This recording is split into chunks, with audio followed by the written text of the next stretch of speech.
এটা হচ্ছে সেই কাঙ্ক্ষিত ব্যালট পেপার যা আজ হাতে পেয়েছি। এটি গণভোটের ব্যালট, আর এটা রাজনৈতিক দলের। এটি সমগ্র জাতিকে মুক্তির দিকে নিয়ে যাবে, আর এটার মাধ্যমে মুক্তিকামী তরুণদের নেতৃত্বে দেশ সামনের দিকে এগিয়ে যাবে। এখানে মাত্র দুইটা অপশন আছে, ইয়েস আর নট। এটা কোনো 100 মার্কের পরীক্ষা নয় যে আপনাকে 30 পেলে 3 গেজেট দিয়ে পাশ করিয়ে দেবে। এটা একটা ধারালো ছুরি, যার এক পাশটা মসৃণ আর অন্য পাশটা ধারালো প্রখর। তাই আপনাকে বুঝে শুনেই সিদ্ধান্ত নিতে হবে। আমি মুক্তি চাই, গোলামের বাংলাদেশ চাই না। তাই জেনে শুনে ধারালো ছুরির নিচে হাত দিতে চাই না।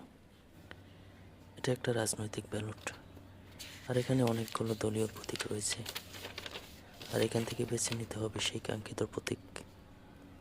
আমি কোনো রাজনৈতিক দলের অন্তর্ভুক্ত নই যে আমার বাপ যে দল করছে আমিও সেই দল করব। আমি চাই নতুন বাংলাদেশ। আমরা সবসময় ইউরোপ আমেরিকা দেখে গর্ববোধ করি, কিন্তু কখনো ভাবি না বাংলাদেশটা ইউরোপ আমেরিকার মতো হয়ে যাক।